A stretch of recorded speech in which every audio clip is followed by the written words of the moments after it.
ಆತ್ಮದ ಗಾಯವು ಪರಮಾತ್ಮನಿಗೆ ಮಾತ್ರ ಅರ್ಥವಾಗುತ್ತದೆ. ಒಡೆಯುವಿಕೆಯ ಅರ್ಥವು ಎಂದಿಗೂ ಕೊನೆಗೊಳ್ಳುವುದಿಲ್ಲ.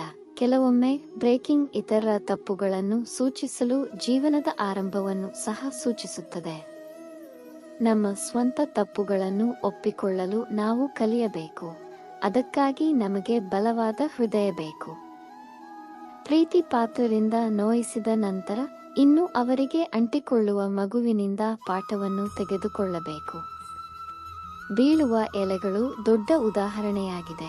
ನೀವು ಹೊರೆಯಾದರೆ ನಿಮ್ಮ ಸ್ವಂತವೂ ಕೂಡ ನಿಮ್ಮನ್ನು ಬೀಳಿಸುತ್ತದೆ.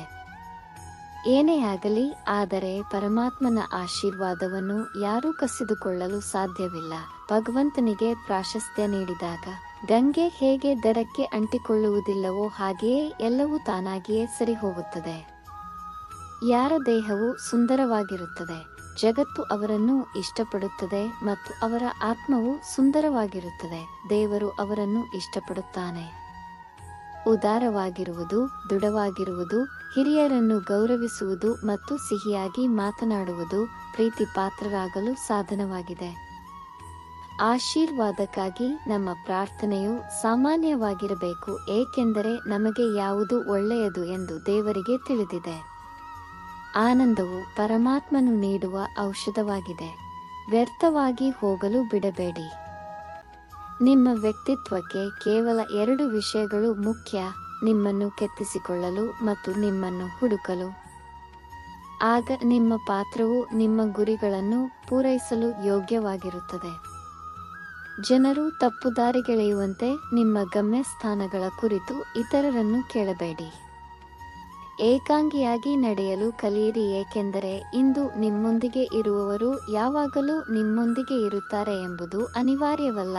ಶಾಶ್ವತವಾಗಿ ಭಯದಿಂದ ಬದುಕುವುದಕ್ಕಿಂತ ಒಮ್ಮೆ ಅಪಾಯವನ್ನು ಎದುರಿಸುವುದು ಉತ್ತಮ. ನೀವು ನಿಮ್ಮ ಮೇಲೆ ಮುಗ್ಗರಿಸಿದಾಗ ನೋವು ಸಂಭವಿಸುತ್ತದೆ. ಇಲ್ಲದಿದ್ದರೆ ನೀವು ಇತರರ ರಕ್ತವನ್ನು ಮಾತ್ರ ನೋಡುತ್ತೀರಿ. ನೋವನ್ನು ಸೃಷ್ಟಿಸುವುದಕ್ಕಿಂತ ಸಂಬಂಧಗಳನ್ನು ಬೆಳೆಸುವುದು ಮುಖ್ಯವಾಗಿದೆ. ಯಾರದೋ ಆಗಿರುವುದು ದೊಡ್ಡ ವಿಷಯವಲ್ಲ, ಆದರೆ ಯಾರೊಬ್ಬರಾಗಿ ಉಳಿಯುವುದು ದೊಡ್ಡ ವಿಷಯ.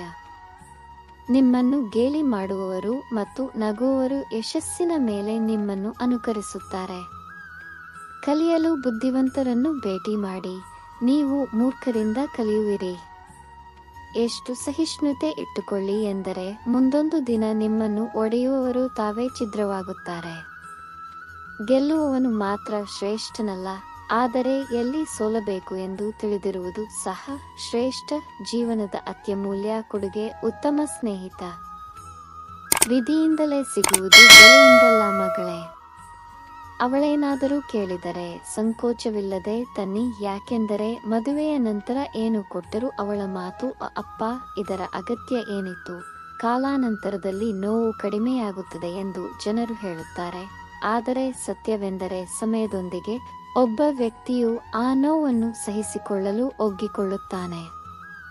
ಬುದ್ಧಿವಂತ ವ್ಯಕ್ತಿಯು ಸಂಬಂಧಗಳನ್ನು ಬೆಳೆಸುವುದನ್ನು ನಿಲ್ಲಿಸಿದಾಗ ಅವನ ಆತ್ಮಗೌರವವು ಎಲ್ಲೋ ಗಾಯಗೊಂಡಿದೆ ಎಂದು ಅರ್ಥ ಮಾಡಿಕೊಳ್ಳಿ.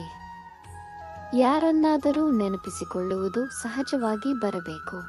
ಸಮಯವು ದೂರದಲ್ಲಿದ್ದರೂ ಅವರನ್ನು ಹತ್ತಿರಕ್ಕೆ ತರುತ್ತದೆ. ಆತ್ಮಕ್ಕೆ ಯಾವುದು ಸರಿ ಮತ್ತು ಯಾವುದು ತಪ್ಪು ಎಂದು ಯಾವಾಗಲೂ ತಿಳಿದಿರುತ್ತದೆ, ಆದರೆ ಮನಸ್ಸನ್ನು ಅರ್ಥ ಮಾಡಿಕೊಳ್ಳುವುದು ಮಾನವರ ಮುಂದಿರುವ ಸವಾಲು. ಬಾಣವನ್ನು ಹಿಂದಕ್ಕೆ ಎಳೆಯುವ ಮೂಲಕ ಮಾತ್ರ ಬಿಡಬಹುದು. ಆದ್ದರಿಂದ ಜೀವನವು ನಿಮ್ಮನ್ನು ಸವಾಲುಗಳೊಂದಿಗೆ ಹಿಂದಕ್ಕೆ ಎಳೆದಾಗ ನೀವು ದೊಡ್ಡ ವಿಷಯಗಳಿಗೆ ಗುರಿಯಾಗಿದ್ದೀರಿ ಎಂದು ಅರ್ಥ ಮಾಡಿಕೊಳ್ಳಿ. ಸಿಹಿ ಮಾತುಗಳು ಮತ್ತು ವಿಷಪೂರಿತ ಮನಸ್ಸಿನವರ ಬಗ್ಗೆ ಜಾಗರೂಕರಾಗಿರಿ, ಇಲ್ಲದಿದ್ದರೆ ಮಹಾಭಾರತವು ನಿಮ್ಮ ಜೀವನದಲ್ಲಿಯೂ ಸಂಭವಿಸಬಹುದು. ಗುರಿಯನ್ನು ಸಾಧಿಸಲು ಸಾಧ್ಯವಿಲ್ಲ ಎಂದು ತೋರುತ್ತಿದ್ದರೆ ನಿಮ್ಮ ಪ್ರಯತ್ನಗಳನ್ನು ಬದಲಾಯಿಸಿ. ಗುರಿಯಲ್ಲ, ಏಕೆಂದರೆ ಬೇರೆ ಯಾರೂ ಅದನ್ನು ನಿಮಗಾಗಿ ಮಾಡುವುದಿಲ್ಲ. ನೀರಿನ ಹನಿ ಬಿಸಿ ಬಾಣಲೆಯ ಮೇಲೆ ಬಿಸಿಯಾಗಿ ಬಿದ್ದು ಆವಿಯಾಗಿ ಕಮಲದ ಎಲೆಯ ಮೇಲೆ ಬಿದ್ದು ಮುತ್ತಿನಂತೆ ಹೊಳೆಯುತ್ತದೆ, ಚಿಪ್ಪಿನೊಳಗೆ ಬೀಳುತ್ತದೆ ಮತ್ತು ಸ್ವತಃ ಮುತ್ತು ಆಗುತ್ತದೆ. ಆದ್ದರಿಂದ ವ್ಯತ್ಯಾಸವು ಕಂಪನಿಯಲ್ಲಿದೆ. ಆಧುನಿಕ ಜಗತ್ತು ಅದರೊಂದಿಗೆ ಏನಿದೆ ಎಂಬುದನ್ನು ಮೌಲ್ಯೀಕರಿಸುತ್ತದೆ. ವಾಸ್ತವವಾಗಿ ಸಂಬಂಧಗಳನ್ನು ಪೋಷಿಸುತ್ತದೆ. ಸಂಬಂಧಗಳನ್ನು ನಿಜವಾಗಿಯೂ ಪೋಷಿಸುವವನು ಮೌಲ್ಯಯುತನಾಗಿರುತ್ತಾನೆ, ಹೆಚ್ಚು ಪ್ರದರ್ಶಿಸುವವನಲ್ಲ. ಜೀವನದಲ್ಲಿ ಯಾವುದೂ ಶಾಶ್ವತವಲ್ಲ. ಆದ್ದರಿಂದ ನಿಮ್ಮನ್ನು ಹೆಚ್ಚು ಒತ್ತಡಕ್ಕೆ ಒಳಪಡಿಸಬೇಡಿ, ಏಕೆಂದರೆ ಪರಿಸ್ಥಿತಿ ಎಷ್ಟೇ ಕೆಟ್ಟದಾಗಿದ್ದರೂ ಅದು ಬದಲಾಗುತ್ತದೆ ಮತ್ತು ನೀವು ಬಿಟ್ಟುಕೊಡುವವರೆಗೂ ನೀವು ಕಳೆದುಕೊಳ್ಳುವುದಿಲ್ಲ. ಗೆದ್ದವನೇ ನಿನ್ನಿಂದ ಸೋಲಲು ಬಯಸುತ್ತಾನೆ. ಸತತ ಪರಿಶ್ರಮದಿಂದ ಮಾತ್ರ ಯಶಸ್ಸು ಸಿಗುತ್ತದೆ. ಅದು ನಿಂತಾಗ ನೀರು ಕೂಡ ಕುದಿಯಲು ಪ್ರಾರಂಭಿಸುತ್ತದೆ. ಮಾತನಾಡಲು ಬಯಸುವವರು ಮಾತನಾಡಲಿ. ಇದು ಕೇವಲ ಸಮಯದ ವಿಷಯವಾಗಿದೆ ಮತ್ತು ಪ್ರತಿಯೊಬ್ಬರ ಸಮಯ ಬರುತ್ತದೆ. ಯಾರಾದರೂ ತಮ್ಮ ನೋವಿನ ಬಗ್ಗೆ ನಿಮಗೆ ಹೇಳಿದರೆ ನಿಮ್ಮನ್ನು ಚೆನ್ನಾಗಿ ಪ್ರಸ್ತುತಪಡಿಸಿ, ಏಕೆಂದರೆ ನೀವು ಕೇಳುತ್ತಿದ್ದೀರಿ, ಆದರೆ ಅವರು ಅದನ್ನು ಅನುಭವಿಸುತ್ತಿದ್ದಾರೆ. ಜಗತ್ತಿನಲ್ಲಿ ಅತ್ಯಮೂಲ್ಯವಾದ ಆಭರಣವೆಂದರೆ ನಮ್ಮ ಕಠಿಣ ಪರಿಶ್ರಮ ಮತ್ತು ಜೀವನದಲ್ಲಿ ಉತ್ತಮ ಒಡನಾಡಿ ನಮ್ಮ ಆತ್ಮವಿಶ್ವಾಸ. ಇತರರ ಚಿಹ್ನೆಗಳ ಮೇಲೆ ಕುರುಡಾಗಿ ನಡೆಯುವವರು ತೊಂದರೆಗೆ ಸಿಲುಕುತ್ತಾರೆ, ಆದರೆ ಇತರರ ಚಿಹ್ನೆಗಳಿಗೆ ಕಣ್ಣು ಮುಚ್ಚುವವರು ಕೆಟ್ಟ ಸ್ಥಿತಿಯಲ್ಲಿ ಕೊನೆಗೊಳ್ಳುತ್ತಾರೆ. ಇದು ಮನುಷ್ಯರ ವಿಚಿತ್ರ ಸ್ವಭಾವ. ಅವರು ಸತ್ತವರ ಮೇಲೆ ಅಳುತ್ತಾರೆ ಮತ್ತು ಜೀವಂತವಾಗಿ ಅಳುತ್ತಾರೆ. ಯಾರು ನಮ್ಮನ್ನು ಅಳುವಂತೆ ಮಾಡುತ್ತಾರೆಯೋ ಅವರಿಗಾಗಿ ನಾವು ನಮ್ಮ ನಗುವನ್ನು ಮರೆತು ಬಿಡುತ್ತೇವೆ. ಸೇಡು ತೀರಿಸಿಕೊಳ್ಳಲು ಸಮಯವನ್ನು ವ್ಯರ್ಥ ಮಾಡಬೇಡಿ, ಏಕೆಂದರೆ ನಿಮ್ಮನ್ನು ನೋಯಿಸುವವರು ತಮ್ಮ ಕ್ರಿಯೆಗಳ ಪರಿಣಾಮಗಳನ್ನು ಎದುರಿಸುತ್ತಾರೆ. ನಿರ್ಧಾರ ಹಿರಿಯರ ಕೈಗೆ ಸಿಗುವವರೆಗೂ ಮನೆ ಒಡೆಯುವುದಿಲ್ಲ. ಮನೆಯಲ್ಲಿ ಎಲ್ಲರೂ ಬೆಳೆಯಲು ಪ್ರಾರಂಭಿಸಿದಾಗ ಮನೆ ಕುಸಿಯಲು ಹೆಚ್ಚು ಸಮಯ ತೆಗೆದುಕೊಳ್ಳುವುದಿಲ್ಲ. ನಗುತ್ತಾ ಜೊತೆಯಾದರೂ ಬೆನ್ನಿಗೆ ಚೂರಿ ಹಾಕಿದ ಕೆಲವರು ಜೀವನದಲ್ಲಿ ಭೇಟಿಯಾದರು. ಇತರರಿಂದ ನಿರೀಕ್ಷಿಸುವುದನ್ನು ಮರೆಯದಿರಿ. ಕಳೆದುಕೊಳ್ಳುವುದು ನಿಮ್ಮಿಂದ ನಿರೀಕ್ಷಿಸಿ ಮತ್ತು ನೀವು ಗೆಲ್ಲುತ್ತೀರಿ. ಗುರಿಯಿಲ್ಲದೆ ಅಲೆದಾಡುವವರು ಇತಿಹಾಸ ಬರೆಯುತ್ತಾರೆ. ಬುದ್ಧಿವಂತರು ಅವರ ಬಗ್ಗೆ ಮಾತ್ರ ಓದುತ್ತಾರೆ. ಇತರರು ನಮ್ಮನ್ನು ಗುರುತಿಸದಿರುವುದು ನಮ್ಮ ಸೋಲಲ್ಲ, ನಮ್ಮನ್ನು ನಾವು ಗುರುತಿಸಿಕೊಳ್ಳದಿರುವುದು ನಮ್ಮ ಸೋಲು.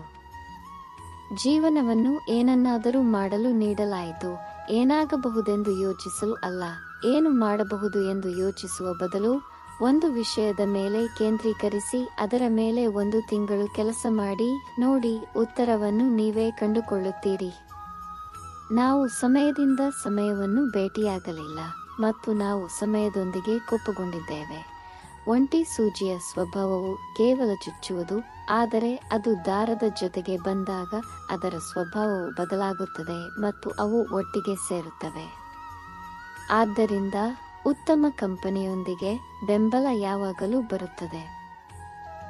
ಜೀವನವು ಲೇಖನಿಯಂತಿದೆ. ನಾವು ನಮ್ಮ ಕಥೆಯನ್ನು ಬರೆದು ಮುಗಿಸುವ ಮೊದಲು ಅದರ ಶಾಯಿ ಮುಗಿದು ಹೋಗುತ್ತದೆ. ಅಭಿಮನ್ಯುವನ್ನು ನಾನು ಇನ್ನೂ ಮೆಚ್ಚುವ ಒಂದು ವಿಷಯವೆಂದರೆ ಸೋಲಿನಲ್ಲೂ ಹೋರಾಡುವ ಅವನ ಧೈರ್ಯ. ಆದರೆ ಎಂದಿಗೂ ಧೈರ್ಯವನ್ನು ಕಳೆದುಕೊಳ್ಳಬೇಡಿ, ಏಕೆಂದರೆ ಸವಾಲುಗಳು ನಮಗೆ ಮುಂದೆ ನೆಗೆಯುವುದನ್ನು ಕಲಿಸುತ್ತವೆ. ಹಾದಿಯಲ್ಲಿ ಮೌನವಾಗಿರಬಾರದು. ನಮ್ಮನ್ನು ಬಹಿರಂಗವಾಗಿ ವಿರೋಧಿಸುವವರ ವಿರುದ್ಧ ನಾವು ಹೋರಾಡಬಹುದು, ಆದರೆ ನಗುವಿನೊಂದಿಗೆ ಮೋಸ ಮಾಡುವವರ ಬಗ್ಗೆ ಏನು? ಯಾರಾದರೂ ಅನ್ಯಾಯವನ್ನು ನಗುಮುಖದಿಂದ ಸಹಿಸಿಕೊಂಡರೆ ಅದಕ್ಕೆ ಸೇಡು ತೀರಿಸಿಕೊಳ್ಳುವವನು ಪರಮಾತ್ಮ. ಕಷ್ಟಾನುಭವದ ಹೊರತಾಗಿಯೂ ಮಾನವರು ಇನ್ನೂ ನಂಬಿಕೆಯನ್ನು ಹೊಂದಿರುವಾಗ ದೇವರು ಸಂತೋಷಪಡುತ್ತಾನೆ.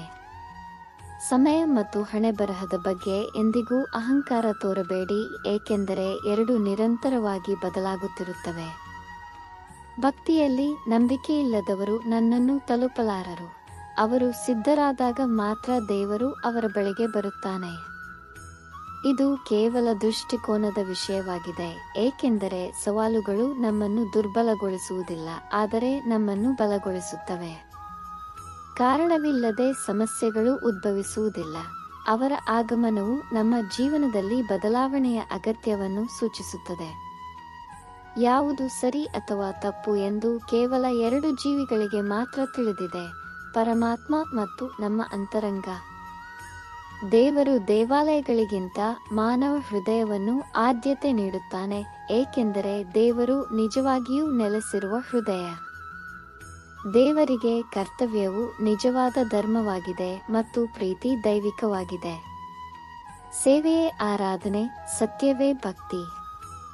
ಒಳ್ಳೆಯ ಕಾರ್ಯಗಳನ್ನು ಮಾಡುವ ಯಾರಾದರೂ ಇಲ್ಲಿ ಅಥವಾ ಭವಿಷ್ಯದಲ್ಲಿ ಎಂದಿಗೂ ಕೆಟ್ಟ ಅಂತ್ಯವನ್ನು ಎದುರಿಸುವುದಿಲ್ಲ. ಸರಿಯಾದ ಸಮಯದಲ್ಲಿ ಸರಿಯಾದ ಬಾಗಿಲನ್ನು ತೆರೆಯಲು ಭಗವಂತನಲ್ಲಿ ನಂಬಿಕೆ ಇರಲಿ. ದೇವರು ಅಸ್ತಿತ್ವದಲ್ಲಿಲ್ಲದ ಮಾರ್ಗಗಳನ್ನು ಸೃಷ್ಟಿಸುತ್ತಾನೆ. ದುಃಖ ಮತ್ತು ದುಃಖದಲ್ಲಿ ನಿಮ್ಮೊಂದಿಗೆ ನಿಲ್ಲುವವರನ್ನು ಹಿಡಿದುಕೊಳ್ಳಿ, ಏಕೆಂದರೆ ಪ್ರತಿಕೂಲತೆಯನ್ನು ಎದುರಿಸುವಾಗ ಪರೀಕ್ಷೆಯ ಸಮಯದಲ್ಲಿ ಶಿಕ್ಷಕರು ಮೌನವಾಗಿರುತ್ತಾರೆ ಎಂಬುದನ್ನು ನೆನಪಿಡಿ. ಆಲೋಚನೆಗಳು, ಕಾರ್ಯಗಳು ಅಥವಾ ಜನರು ಆಗಿರಲಿ, ನಿಮಗೆ ಅಸಹ್ಯಕರವಾದ ಯಾವುದನ್ನಾದರೂ ತಿರಸ್ಕರಿಸಿ. ನಿಮ್ಮನ್ನು ಬೆಂಬಲಿಸುವವರೊಂದಿಗೆ ಇರಿ, ಏಕೆಂದರೆ ಸಮಯವು ಅಂತಿಮ ಹೇಳಿಕೆಯನ್ನು ನೀಡುತ್ತದೆ.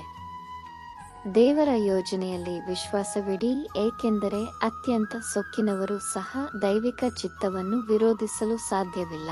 ಮೂರ್ಖರು ಇತರರನ್ನು ನೋಡಿ ನಗುತ್ತಾರೆ, ಆದರೆ ಬುದ್ಧಿವಂತರು ತಮ್ಮನ್ನು ತಾವು ನಗುತ್ತಾರೆ. ನಿರ್ಗತಿಕರಿಗೆ ಕೊಡುವುದು ಮತ್ತು ಭೌತಿಕ ಬಯಕೆಗಳಿಂದ ದೂರವಾಗುವುದು ಕೃಷ್ಣನಿಗೆ ನಿಜವಾದ ಸೇವೆ. ಕೃಷ್ಣನ ಹೆಸರು ಎಂದಿಗೂ ವ್ಯರ್ಥವಲ್ಲ. ನಾವು ಇತರರಿಗೆ ಏನು ಕೊಟ್ಟರೂ ಅದು ಗೌರವವಾಗಲಿ ಅಥವಾ ದ್ರೋಹವಾಗಲಿ ನಮಗೆ ಹಿಂತಿರುಗುತ್ತದೆ. ಯಾರಿಗಾದರೂ ಅನ್ಯಾಯ ಮಾಡಿದ ನಂತರ ನಿಮ್ಮ ಸರದಿಗಾಗಿ ಕಾಯಿರಿ, ಏಕೆಂದರೆ ಸಮಯವು ಪ್ರತಿಯೊಬ್ಬರ ಕಾರ್ಯಗಳ ಖಾತೆಗಳನ್ನು ಇಡುತ್ತದೆ. ಯಾರನ್ನೂ ಎಂದಿಗೂ ಅವಮಾನಿಸಬೇಡಿ ಅಥವಾ ಕಡಿಮೆ ಮಾಡಬೇಡಿ, ಏಕೆಂದರೆ ಸಮಯ ಮತ್ತು ಸಂದರ್ಭಗಳು ಯಾವುದೇ ಕ್ಷಣದಲ್ಲಿ ಬದಲಾಗಬಹುದು. ಇನ್ನೊಬ್ಬ ವ್ಯಕ್ತಿ ನಾಚಿಕೆ ಪಡುವಷ್ಟು ಘನತೆಯಿಂದ ಅವಮಾನಗಳನ್ನು ತಡೆದುಕೊಳ್ಳುವಷ್ಟು ಶಕ್ತಿಶಾಲಿಯಾಗಿರಿ. ಏಕಾಂಗಿಯಾಗಿ ಭಾವಿಸಬೇಡಿ, ಏಕೆಂದರೆ ದೇವರು ಯಾವಾಗಲೂ ನಿಮ್ಮೊಂದಿಗೆ ಇರುತ್ತಾನೆ. ಒಳ್ಳೆಯ ಕಾರ್ಯಗಳನ್ನು ಮಾಡಿದವರು, ಅವರು ಕೆಟ್ಟ ಅಂತ್ಯವನ್ನು ಎದುರಿಸಿದರು, ಅಂತಿಮವಾಗಿ ಈ ಯುಗದಲ್ಲಾಗಲಿ ಅಥವಾ ಮುಂದಿನದಲ್ಲಾಗಲಿ ಅವರು ಅರ್ಹವಾದದ್ದನ್ನು ಪಡೆಯುತ್ತಾರೆ. ಯಾರೊಬ್ಬರ ಮನೆಯಾಗಲಿ ಅಥವಾ ಹೃದಯವಾಗಲಿ ನಿಮಗೆ ಮೌಲ್ಯವಿಲ್ಲದ ಸ್ಥಳದಲ್ಲಿ ನಿಲ್ಲಬೇಡಿ.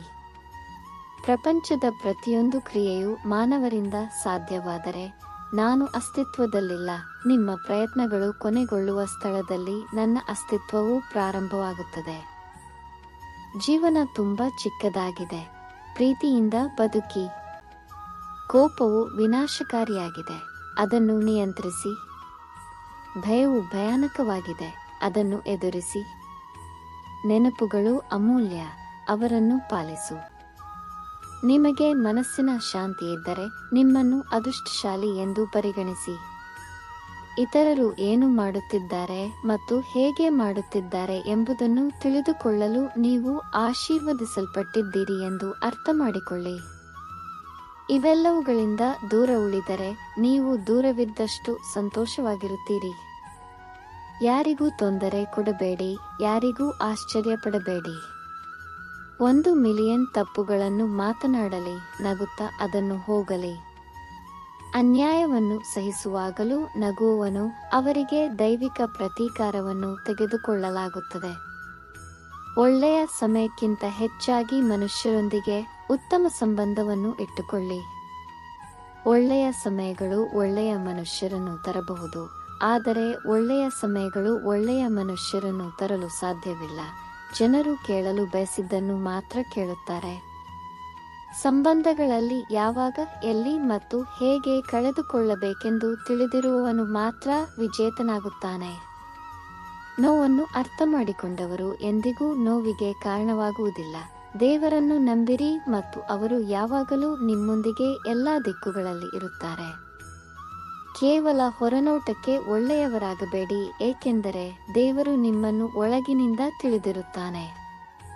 ಒಬ್ಬರ ಮಾತು ಒಳ್ಳೆಯದೋ ಕೆಟ್ಟದ್ದೋ ಎಂದು ಪರಿಗಣಿಸಲು ಪ್ರಾರಂಭಿಸಿದರೆ ಈ ಜಗತ್ತು ಸ್ವರ್ಗ ಅಥವಾ ನರಕವಾಗುತ್ತದೆ. ಆದ್ದರಿಂದ ಯಾರು ಏನು ಹೇಳುತ್ತಾರೆಂದು ಗಮನಹರಿಸಬೇಡಿ. ಒಳ್ಳೆಯ ಮತ್ತು ಸತ್ಯವಾದುದನ್ನು ಮಾತ್ರ ಮಾಡಿ. ನಿಮ್ಮ ಕನಸುಗಳನ್ನು ಸಮಯಕ್ಕೆ ಪೂರೈಸಲು ಸಾಧ್ಯವಾಗದಿದ್ದರೆ ನೀವು ಬದುಕುತ್ತಿರುವಾಗ ಸಾಯುತ್ತೀರಿ. ನಿಮ್ಮ ಪ್ರಕಾರ ನೀವು ಸಮಯವನ್ನು ಇಟ್ಟುಕೊಂಡಾಗ ಸಮಯವು ನಿಮಗೆ ಸಂತೋಷವನ್ನು ನೀಡುತ್ತದೆ, ಮತ್ತು ಸಮಯವು ನಿಮ್ಮನ್ನು ತನ್ನಂತೆಯೇ ಇರಿಸಿದಾಗ ಸಮಯವು ನಿಮಗೆ ದುಃಖವನ್ನು ನೀಡುತ್ತದೆ.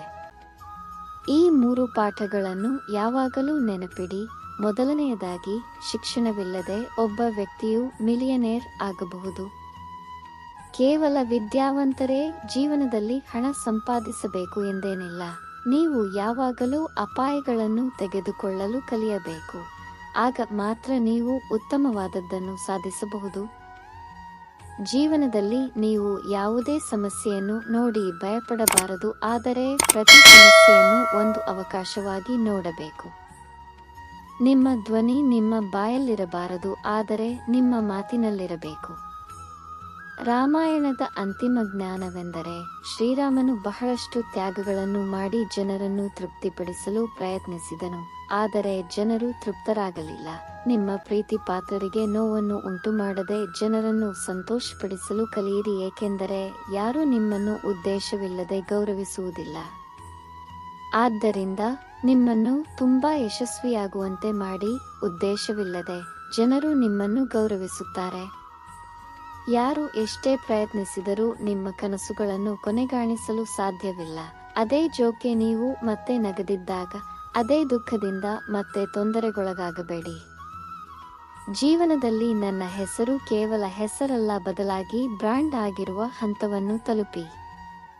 ನಾವು ಏನೆಂದು ನಮಗೆ ಮಾತ್ರ ತಿಳಿದಿದೆ, ಇತರರು ನಮ್ಮನ್ನು ಮಾತ್ರ ಅಂದಾಜು ಮಾಡಬಹುದು. ನೀವು ಏನನ್ನಾದರೂ ಮಾಡಲು ಬಯಸಿದರೆ ಮತ್ತು ಜನರು ನಿಮ್ಮ ಹಾದಿಯಲ್ಲಿ ಹೊಂಡಗಳನ್ನು ಅಗೆಯಲು ಪ್ರಾರಂಭಿಸಿದರೆ ತೊಂದರೆಗೊಳಗಾಗಬೇಡಿ. ಆ ಜನರು ನಿಮಗೆ ನೆಗೆಯುವುದನ್ನು ಕಲಿಸುತ್ತಾರೆ. ನಿಮ್ಮನ್ನು ಸಂತೋಷವಾಗಿಡುವವರೊಂದಿಗೆ ಮಾತ್ರವಲ್ಲ, ನಿಮ್ಮನ್ನು ನೋಡಿ ಸಂತೋಷಪಡುವವರೊಂದಿಗೆ ಸಹ ಇರಿ. ನಿಮ್ಮ ಮೊಬೈಲ್ ಗ್ಯಾಲರಿ ಮತ್ತು ನಿಮ್ಮ ಹೃದಯವನ್ನು ಯಾರಾದರೂ ತೆರೆದರೆ ಮುಜುಗರವಾಗದಂತೆ ಸ್ವಚ್ಛವಾಗಿಡಿ. ನಿಮ್ಮ ಆಲೋಚನೆಯು ನೀವು ಯೋಚಿಸುವಂತೆಯೇ ಮಾಡುತ್ತದೆ. ಮೊದಲು ವೃತ್ತಿಯನ್ನು ನಿರ್ಮಿಸಿ, ನಂತರ ಪ್ರೀತಿಸಲು ಸಮಯವನ್ನು ನೀಡಿ, ಏಕೆಂದರೆ ಇಂದು ಜನರು ಉತ್ತಮ ಭವಿಷ್ಯವನ್ನು ಹೊಂದಿರುವವರೊಂದಿಗೆ ಇರಲು ಬಯಸುತ್ತಾರೆ. ಜೀವನದಲ್ಲಿ ಪಶ್ಚಾತ್ತಾಪ ಪಡುವುದನ್ನು ನಿಲ್ಲಿಸಿ, ನಿಮ್ಮನ್ನು ಬಿಟ್ಟು ಹೋಗುವವರು ವಿಷಾದಿಸುವಂತೆ ಏನಾದರೂ ಮಾಡಿ. ಸೋಲನ್ನು ಒಪ್ಪಿಕೊಳ್ಳಿ ಎಂದು ಜಗತ್ತು ಹೇಳಿದಾಗ ಮತ್ತೆ ಪ್ರಯತ್ನಿಸಲು ಭರವಸೆ ನಿಮ್ಮ ಕಿವಿಯಲ್ಲಿ ನಿಧಾನವಾಗಿ ಪಿಸುಗುಟ್ಟುತ್ತದೆ. ನಿಮ್ಮ ಉತ್ಸಾಹವನ್ನು ಹೆಚ್ಚಿಸಿ, ನಿಮ್ಮ ಹಾರಾಟವು ಒಂದು ದಿನ ಮೇಲೇರುತ್ತದೆ. ಮುಂದೊಂದು ದಿನ ನಿಮ್ಮದೇ ಆದ ಗುರುತನ್ನು ಹೊಂದುತ್ತೀರಿ. ಕೇವಲ ನೀರಿನಿಂದ ಬಟ್ಟೆ ಬದಲಾಯಿಸುವವರು ಕೇವಲ ಉಡುಪನ್ನು ಬದಲಾಯಿಸುತ್ತಿದ್ದಾರೆ. ಬೆವರಿನಿಂದ ಸ್ನಾನ ಮಾಡಿದವರು ಮುಂದೊಂದು ದಿನ ಇತಿಹಾಸವನ್ನೇ ಬದಲಿಸುತ್ತಾರೆ. ನಿಮ್ಮ ಸ್ವಂತ ನಿಯಮಗಳ ಮೇಲೆ ಜೀವನವನ್ನು ನಡೆಸುವುದರಿಂದ ಸಂತೋಷವು ಕಂಡುಬರುವುದಿಲ್ಲ. ಇತರರ ಸಂತೋಷಕ್ಕಾಗಿ ನಿಮ್ಮ ನಿಯಮಗಳನ್ನು ಬದಲಾಯಿಸುವ ಮೂಲಕ ಸಂತೋಷವನ್ನು ಕಾಣಬಹುದು. ಸಂಪತ್ತಿನ ಬಗ್ಗೆ ಹೆಮ್ಮೆ ಪಡಬೇಡಿ. ನಿಮ್ಮ ಅನಾರೋಗ್ಯದಲ್ಲಿ ನಿಮ್ಮ ಹಣವನ್ನು ನಿಮಗಾಗಿ ಖರ್ಚು ಮಾಡಬೇಕೇ ಅಥವಾ ಬೇಡವೇ ಎಂದು ಇತರರು ನಿರ್ಧರಿಸುತ್ತಾರೆ. ಮಾನವೀಯತೆಯು ತೆರಿಗೆ ಮುಕ್ತ ಸರಕು. ಅವಕಾಶ ಸಿಕ್ಕಾಗಲೆಲ್ಲ ದೇವರಿಗೆ ಮನಸೋತು ಹೇಳು, ನಿನ್ನನ್ನು ಮನುಷ್ಯನನ್ನಾಗಿ ಮಾಡಿ ತಪ್ಪು ಮಾಡಿಲ್ಲ. ನೋವು ಮತ್ತು ಕಷ್ಟದ ಸಮಯಗಳು ಪಾಠಗಳನ್ನು ನೀಡುತ್ತವೆ. ಇಲ್ಲದಿದ್ದರೆ ಒಳ್ಳೆಯ ಸಮಯಗಳು ನಪುಂಸಕರನ್ನು ನೃತ್ಯ ಮಾಡುತ್ತವೆ. ಜೀವನದಲ್ಲಿ ಸರಿಯಾದ ಮಾರ್ಗ ಮತ್ತು ದಿಕ್ಕನ್ನು ಆರಿಸಿಕೊಳ್ಳಿ, ಏಕೆಂದರೆ ನಿಮ್ಮ ಯಶಸ್ಸು ಅಥವಾ ವೈಫಲ್ಯವು ಅವುಗಳ ಮೇಲೆ ಅವಲಂಬಿತವಾಗಿರುತ್ತದೆ. ಪದೇ ಪದೇ ದೂರುವವರಿಗೆ ಸೋಲು, 1000 ಬಾರಿ ಪ್ರಯತ್ನಿಸುವವರಿಗೆ ಗೆಲುವು. ಆದ್ದರಿಂದ ಒಬ್ಬ ವ್ಯಕ್ತಿಯು ಬೀಳುವುದರಿಂದ ಸೋಲು ಸಂಭವಿಸುವುದಿಲ್ಲ, ಆದರೆ ಒಬ್ಬ ವ್ಯಕ್ತಿಯು ಎದ್ದೇಳುವುದಿಲ್ಲ. ಎಲ್ಲರ ಸ್ನೇಹಿತರಾಗಿರುವವರ ಜೊತೆ ಸ್ನೇಹ ಬೆಳೆಸಬೇಡಿ. ಮನಸ್ಸನ್ನು ಬಗ್ಗಿಸುವುದು ಬಹಳ ಮುಖ್ಯ. ತಲೆ ಬಾಗಿದ ಮಾತ್ರಕ್ಕೆ ದೇವರು ಸಿಗುವುದಿಲ್ಲ. ರಾಜನಾಗುವುದು ಅಂದುಕೊಂಡಷ್ಟು ಸುಲಭವಲ್ಲ. ಇಲ್ಲದಿದ್ದರೆ ಎಲ್ಲರೂ ರಾಜರಾಗುತ್ತಾರೆ, ಸೇವಕರಾಗಿರುವುದಿಲ್ಲ. ಮನುಷ್ಯರ ತಿಳುವಳಿಕೆ ಎಂದರೆ ನೀವು ಅವರನ್ನು ಪ್ರಾಣಿ ಎಂದು ಕರೆದರೆ ಅವರು ಕೋಪಗೊಳ್ಳುತ್ತಾರೆ ಮತ್ತು ನೀವು ಅವರನ್ನು ಸಿಂಹ ಎಂದು ಕರೆದರೆ ಅವರು ಸಂತೋಷಪಡುತ್ತಾರೆ. ಮೆಚ್ಚುಗೆಯು ಮುಖದ ಮೇಲೆ ಇರಬಾರದು, ಆದರೆ ಪಾತ್ರದ ಬಗ್ಗೆ ಇರಬೇಕು, ಏಕೆಂದರೆ ಒಳ್ಳೆಯ ಮುಖವನ್ನು ಮಾಡಲು ಕೆಲವೇ ನಿಮಿಷಗಳನ್ನು ತೆಗೆದುಕೊಳ್ಳುತ್ತದೆ, ಆದರೆ ಉತ್ತಮ ಪಾತ್ರವನ್ನು ಮಾಡಲು ಜೀವಿತಾವಧಿಯನ್ನು ತೆಗೆದುಕೊಳ್ಳುತ್ತದೆ. ಒಳ್ಳೆಯತನ ಮತ್ತು ಸತ್ಯವನ್ನು ಪ್ರಪಂಚದಾದ್ಯಂತ ಹುಡುಕಬೇಕು. ಒಳಗೆ ಸಿಗದಿದ್ದರೆ ಎಲ್ಲಿಯೂ ಸಿಗುವುದಿಲ್ಲ. ನೋವು ಎಲ್ಲರಿಗೂ ಹೇಳುವುದಿಲ್ಲ. ಮನೆಯ ಅರ್ಧ ಭಾಗದಲ್ಲಿ ಪರಿಹಾರ ಕಂಡುಬರುತ್ತದೆ. ಉಪ್ಪು ಪ್ರತಿ ಮನೆಯಲ್ಲೂ ಕಂಡುಬರುತ್ತದೆ. ಸೂರ್ಯನಲ್ಲಿ ಬಂದ ನಂತರ ನನ್ನದೇ ನೆರಳು ಕೂಡ ನನ್ನನ್ನು ಭೇಟಿಯಾಯಿತು. ಕನ್ನಡಿ ಯಾವಾಗ ಸತ್ಯ ಹೇಳಿತು? ಬಲಕ್ಕೆ ನೋಡಿದಾಗ ಎಡಭಾಗ ಮಾತ್ರ ಕಾಣಿಸಿತು. ಸಂತೋಷ ಯಾವಾಗ ಕೊಡುತ್ತದೆ ಎಂದು ಕೇಳಬೇಡಿ, ಏಕೆಂದರೆ ಜೀವ ಪಡೆದವರು ದೂರುತ್ತಾರೆ. ಇಡೀ ತೋಟವೇ ನಿನ್ನದು ಎಂಬುದು ತಪ್ಪು ಕಲ್ಪನೆಯಾಗಿತ್ತು. ಚಂಡಮಾರುತದ ನಂತರ ಒಣ ಎಲೆಗಳು ಸಹ ಗಾಳಿಯ ಹಕ್ಕನ್ನು ಹೊಂದಿವೆ ಎಂದು ತಿಳಿದು ಬಂದಿದೆ. ಯಾರೋ ಹೇಳಿದರು, ದೇವರು ಪ್ರತಿ ಕಣದಲ್ಲೂ ಇರುವಾಗ ನೀವು ಯಾಕೆ ದೇವಸ್ಥಾನಕ್ಕೆ ಹೋಗುತ್ತೀರಿ? ಸುಂದರವಾದ ಉತ್ತರ, ಗಾಳಿಯು ಸೂರ್ಯನಲ್ಲೂ ಬೀಸುತ್ತದೆ, ಆದರೆ ನೆರಳಿನಲ್ಲಿ ಕುಳಿತು ಸಂತೋಷವು ಕಂಡುಬರುತ್ತದೆ. ಅದೇ ರೀತಿ ದೇವರು ಎಲ್ಲೆಲ್ಲೂ ಇದ್ದಾನೆ, ಆದರೆ ದೇವಸ್ಥಾನದಲ್ಲಿ ಮಾತ್ರ ಆನಂದ ಸಿಗುತ್ತದೆ. ಪ್ರತಿನಿತ್ಯ ಒಬ್ಬರ ಮನೆಗೆ ಹೋಗುವುದರಿಂದ ಗೌರವ ಕಡಿಮೆಯಾಗುತ್ತದೆ ಎಂದು ಹೇಳಲಾಗುತ್ತದೆ. ಆದರೆ ಕಿವಿಯ ಮನೆ ದೇವಸ್ಥಾನವಾಗಿದೆ. ಅಲ್ಲಿ ಪ್ರತಿದಿನ ಹೋಗುವುದರಿಂದ ಗೌರವ ಹೆಚ್ಚಾಗುತ್ತದೆ. ತೊಂದರೆಯಲ್ಲಿ ಪಡೆದ ಅನುಭವ ಮತ್ತು ಕಲಿಕೆಯು ಪ್ರಪಂಚದ ಯಾವುದೇ ಶಾಲೆ ನೀಡಲು ಸಾಧ್ಯವಾಗದ ಪಾಠಗಳಾಗಿವೆ. ನೀವು ಏನು ಮಾಡಲಿದ್ದೀರಿ ಎಂದು ಜನರಿಗೆ ಹೇಳಬೇಡಿ. ಅವರನ್ನು ವಿಸ್ಮಯಗೊಳಿಸಿ ಮತ್ತು ನಂತರ ಮತ್ತೆ ಮೌನವಾಗಿರಿ ಮತ್ತು ನಿಮ್ಮ ಮುಂದಿನ ಯೋಜನೆಯಲ್ಲಿ ಕೆಲಸ ಮಾಡಲು ಪ್ರಾರಂಭಿಸಿ. ಅವರನ್ನು ಬೆರಗುಗೊಳಿಸುತ್ತಾ ಮುಂದುವರಿಯಿರಿ.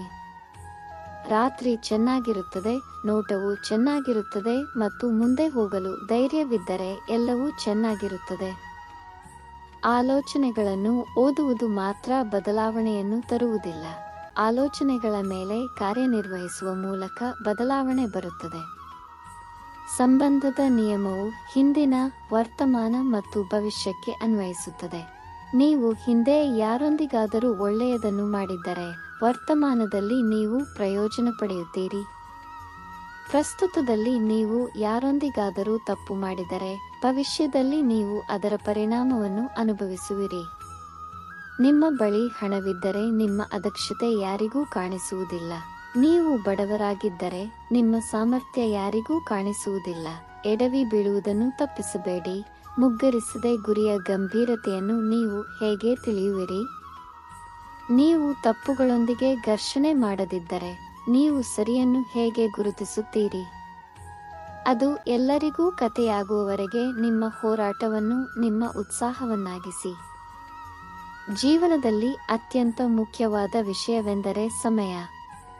ನಿನ್ನೆಯ ಗರಿಗಳು ಅಂಟಿಕೊಂಡಿವೆ, ಆದರೆ ಇಂದಿನ ಕಂಬಳಿ ಆರಾಮದಾಯಕವಾಗುತ್ತಿದೆ. ಯಾರಿಗೂ ಅದು ಅಗತ್ಯವಿಲ್ಲ ಎಂದು ಹೆಮ್ಮೆ ಹೇಳುತ್ತದೆ, ಆದರೆ ಸಮಯಕ್ಕೆ ಧೂಳು ಕೂಡ ಬೇಕಾಗುತ್ತದೆ ಎಂದು ಅನುಭವ ಹೇಳುತ್ತದೆ.